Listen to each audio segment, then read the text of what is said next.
For the first century of the motorcycle, it was the Western marques that proliferated, the most enduring of which were Harley-Davidson, Triumph and BMW. In the last quarter of the 20th century, however, the Eastern marques have taken over, and they are all Japanese: Honda, Kawasaki, Suzuki and Yamaha. Now into the second century of the motorcycle, there are new Eastern marques that have taken over, but these are Chinese and Indian, and they're brands that we've never heard of. First, there's QJ Motors, or Qianjiang Motorcycles. In 2005, they bought out Benelli. In 2019, Harley-Davidson announced a collaboration with them, and in 2020, QJ announced a strategic partnership with NV Agusta.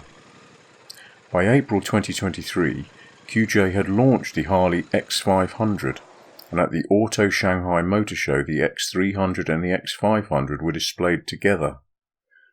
In the summer of 2023, the Harley-Davidson websites, well, there was no mention of the X500 or the X350 at all.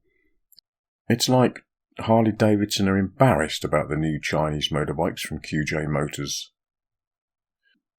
Also from China, there's Longqin. In 2008, they announced a BMW collaboration, and nowadays the 650, 750 and 850 GS engines are produced by Longqin, along with the maxi scooters, whatever they are. CF Moto in China, in 2011, they announced a partnership with KTM. By 2013, CF Moto had begun producing all the KTM 200 and 390cc bikes. In India, there's Bajaj Auto. In 2007, Bajaj bought 14.5% share of KTM. In 2017, they announced an alliance with Triumph. In 2021, Bajaj Auto had acquired 49.9% of the Pereira Motability Group. They own KTM, GasGas and Husqvarna. By 2023, Triumph had announced the Speed 400 and the Scrambler 400, and they'll be built by Bajaj in India.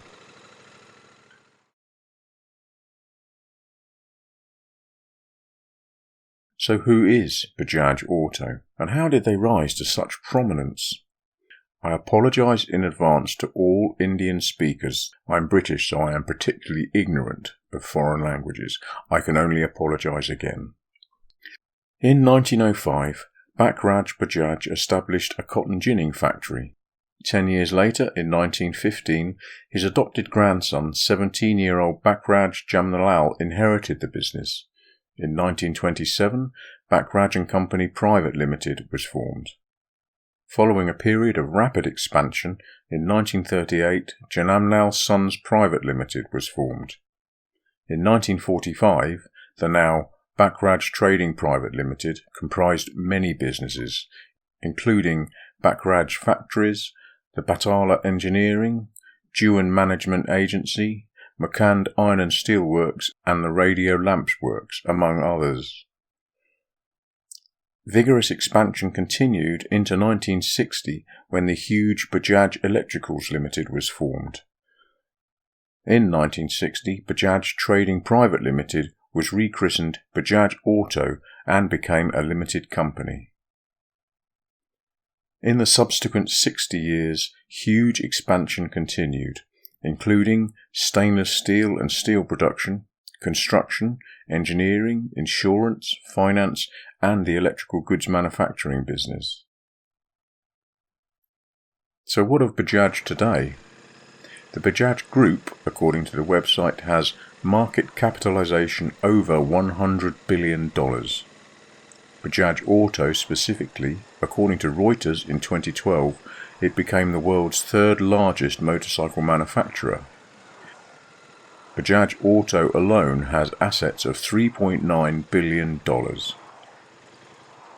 Before India gained its independence from Britain, Jamnalal took his family to the Sabarmati Ashram in the Gujarat region. Mahatma Gandhi and his wife and family lived there with his followers. Jamnalal's wife, Jankidevi Bajaj, played a major role in the upliftment of women, according to the website, by donating land for the landless, wells from house to house, and she had a personal commitment to the education and health development of rural India before and after independence. The Bajaj family as a whole are deeply committed to Gandhian values, including the fight against social discrimination, which was exacerbated by the traditional Indian caste system. They promote ethical business reform and traditional Indian religious beliefs and teaching. In 1977, the Jamnalal Bajaj Foundation was established. The website says that Mr. Janal Bajaj strongly believed that common good was more important than individual gain. And none other than Mahatma Gandhi himself said, "The more I think, I realise there was no activity of national interest in which Jamnalal was not involved." So where does this past lead us? Well, the East versus West manufacturing battle, it was not really a fight because the West rolled over and capitulated. It had to. The manufacturing centre of the world is the Far East, and it has been for many years. It's because it's the cheapest. The West simply had to surrender. It was economic reality and necessity. And what about these giant companies we've never heard of? I encourage you to look them up. For instance, in 2012, Longqin in China, who supply the BMW GS engines, were fined $680,000 for submitting false and incomplete certification regarding the emissions of their bikes. This is a classic VW Audi-esque set of lies. We all have to deal with these companies whether we like it or not. There's surely a moral obligation for us to investigate who these companies are, to some degree at least. Now, I'm British and I'm a Triumph rider, so I'm obviously going to look at these things from the perspective of Triumph. Triumph is in bed with Bajaj Auto, and I need to understand why. As we've already said, world manufacturing is centred in the Far East. And it's not just manufacturing, we need to accept that there are more customers in the Far East as well. Now, I acknowledge I'm looking at this from a completely northern hemispherical perspective, but I'm from the northern hemisphere, and that's where most people are. Whether that's good or bad, I don't know, it's just a fact. Now, the population of Europe and the North Americas combined is about 1.1 billion, but the population of Asia is 4.5 billion. Presumably this means that Western marks simply can't afford to avoid Asia, and India and China especially. But surely if we've got to deal with them, India is better than China. Think of the Chinese dreadful human rights record, the terrible totalitarian regime there.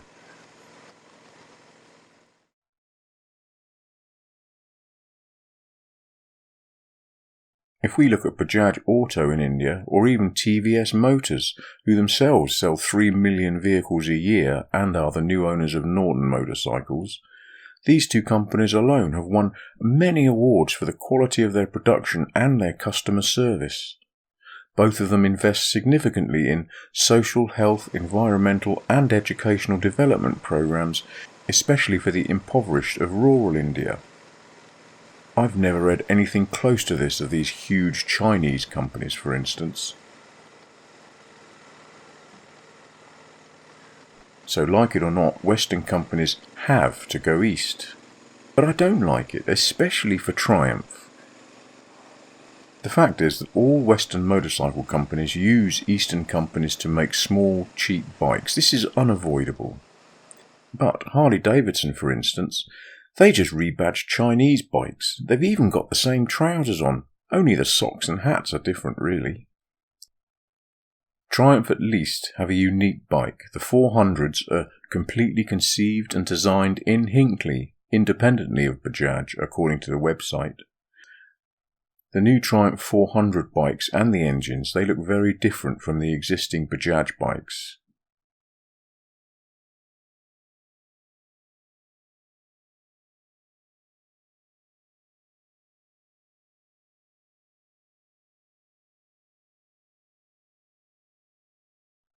But still, I think Triumph are short-changing us. I think they're disproportionately focused on small, cheap bikes, not on the premium bikes, and they are, I think, a premium brand. Look at the Rocket 3, for instance. There are only two flavours, the GT and the R. And the Thunderbird, well, there are none. But up until 2016, there were still only two. There was the standard version and the Touring LT. There was the Storm, of course, but that was the same, just with 102 extra cc's. And the Bonnevilles? Well, there are obviously many Bonnevilles in the platform, as there should be. But there are no premium Tourers. I, for one, would love a Speedmaster Tourer. That would be perfect. But what of Triumph with Bajaj Auto? Surely they could design new models based on existing premium platforms, and they could reinstate the Thunderbird. But the collaboration with Bajaj focuses on small and cheap bikes exclusively. That's such a shame. But it's not rocket science, is it? The fact is, Triumph just don't do bodywork. Think of that gorgeous old Thunderbird, a 16 or 1700cc mega parallel twin, but it had no bodywork options at all. All that they offered was a small, rather flimsy screen. And what about the Rocket 3? Of all the bikes in the world that should have a full body kit, surely it's the Rocket with its 2.5 litre monster mega engine. And the Speedmaster or the whole Bonneville range? Well, obviously there's nothing offered. But I'd pay a premium for a good factory body kit on a Speedmaster. In fact, I'm having to pay it anyway, but I have to get inferior options because it's all DIY. It seems that Triumph believe there's no premium market anymore. But I completely disagree, though of course I am ignorant. But others who are not ignorant, they certainly disagree. They believe there is a premium market for these big, expensive bikes. Look at Polaris to start with. Themselves a $5 billion company. They produce the gorgeous Indians. This, the Indian Roadmaster, is £28,300. Gorgeous and most certainly premium. Harley-Davidson have spent well over a century developing themselves as a premium tourer-based brand. This Road Glide is £29,000. Even Honda, perhaps the king of kings in motorcycles. They produce the Goldwing in many different variants, but this, the Tour version, is £29,350. In Europe, BMW offer several Tourers like the K1600 or the Monster R18. Itself available in many configurations, the R18B is £22,450. It doesn't come with fairing lowers, but it's still a huge premium bike. All these bikes have body kits, except the Beamer. All these bikes have excellent weather protection. They have colour-matched bags and body parts. They have a full electronic suite, IMUs and so on, and they all have a palatial passenger throne with a top box. This is premium with a capital P. So clearly there is a market, but it's just Triumph refuse to invest in it, even with Bajaj. For me, I'm thinking small and cheap, it's the wrong way to go for Triumph, and for Harley-Davidson actually. The focus on small and cheap bikes for Asia, well, it's a saturated market. There are many small cheap bikes already available. The most successful of these is bound to be the cheapest, and by definition that means it's got to have the smallest profit margin. These new bikes from Harley-Davidson, for instance, they're identical to existing cheaper models. How many Chinese riders will want a more expensive Harley-Davidson X350 over a QT 300, for instance? And how many Indian riders are going to prefer a Harley-Davidson X350 or even a Speed 400 over a cheaper Royal Enfield Meteor? But at least the Harley-Davidson and the BMW collaborations, they offer small budget models in addition to the premium models, not instead of, like Triumph. Surely producing ever more cheaper, smaller bikes, it's just a race to the bottom.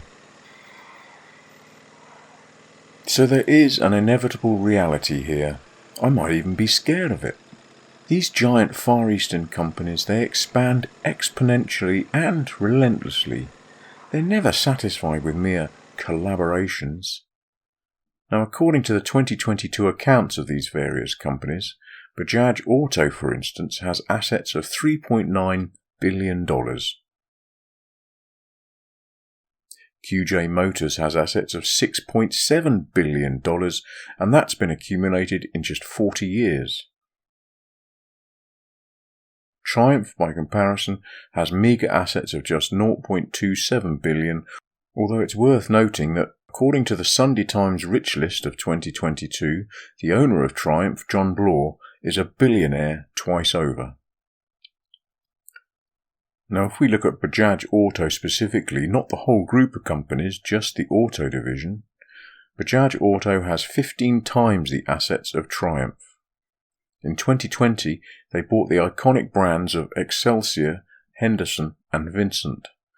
Also in 2020, a Triumph Bajaj press release stated that Bajaj will take over Triumph's Indian distribution activities.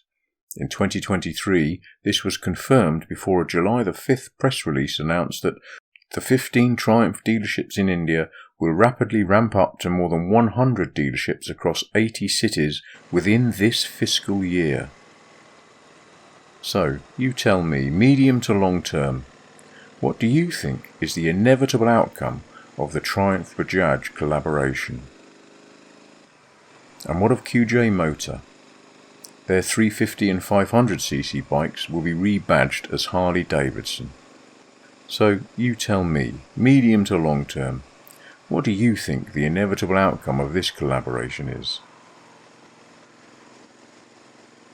So what conclusions can we draw from this? Well, in the long term, the Eastern manufacturing giants will inevitably swallow up all the iconic Western marques. Do you know, my granddad would turn in his grave if he knew the Germans owned Rolls-Royce cars. But it's reality. It's a shame, I don't like it, but it is reality, and that has to be accepted. Like the old addict's prayer. You have to change what you can, accept what you can't, and you have to have the discernment to know the difference. In the short term, Triumph and Harley-Davidson, I believe they're downgrading their own brands. With the Bajaj billions, surely Triumph have the option to develop cheap and cheerful models hand in hand with premium models, not instead of. Think of the big brands from Japan, America and Germany, they all do it. Why not Triumph? Imagine a future with Triumph-designed small single-cylinder bikes sold alongside fully decked out Rocket 3s superior to every other bike, even Honda Goldwings, and Thunderbirds that are better than Harley-Davidson Glides. I'd